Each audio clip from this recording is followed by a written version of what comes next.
हमारी आंतरिक प्रकृति। एक बार एक ऋषि अष्टावक्र थे।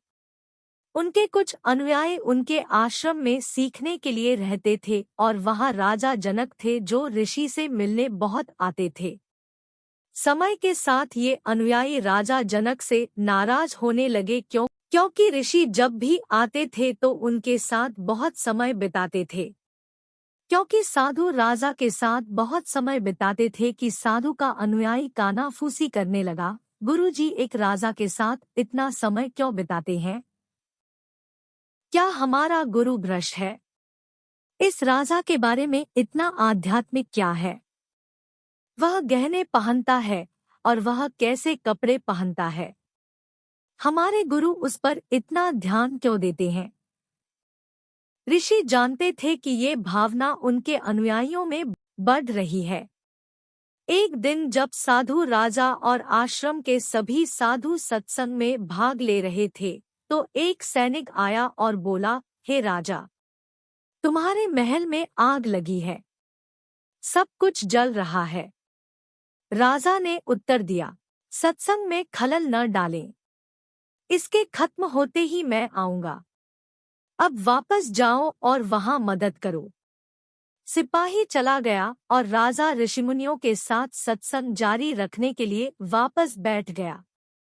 कुछ दिन बाद फिर जब ऋषि और राजा सभी अनुयायियों के साथ सत्संग के लिए हॉल में बैठे थे, तो आश्रम का एक सहायक दौड़ता हुआ हॉल में आया और कहा, बंदर आ गए हैं और भिक्षुओं के कपड़ों के साथ कहर बरपा रहे हैं, जिन्हें सुखाने के लिए रखा गया था। यह सुनकर सभी अनुयायी तुरंत उठे और अपने कपड़े बचाने के लिए बाहर भागे, लेकिन जब वे बाहर पहुंचे तो उन्होंने देखा कि सुखाने वाले स्थान पर अभी भी कपड़े पड़े हुए थे और बंदर नहीं थे। अनुयायियों को अपनी गलती का एहसास हुआ। वे सिर झुकाकर वापस चले गए। ऋषि और राजा अभी भी वहीं बैठे थे। जब वे वापस लौटे तो ऋषि ने राजा की ओर इशारा किया और कहा, देखो, यह आदमी राजा है।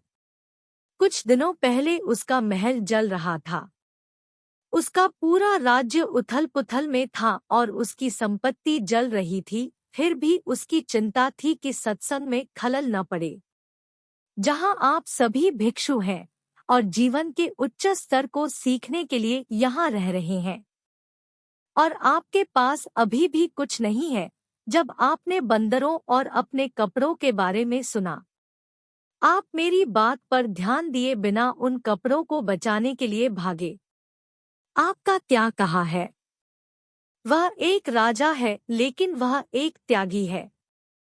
आप साधु हैं, आप उन चीजों का उपयोग कर रहे हैं जिन्हें दूसरे लोग त्याग देते हैं, फिर भी आप में कोई त्याग नहीं है। यह वह जगह है जहां आप हैं, वह वही है। नैतिक बाहर क्या करता है, इस आधार पर किसी की आंतरिक प्रगति का अंदाजा नहीं लगाया जा सकता है। आप अपने भीतर कैसे हैं, और यही मायने रखता है।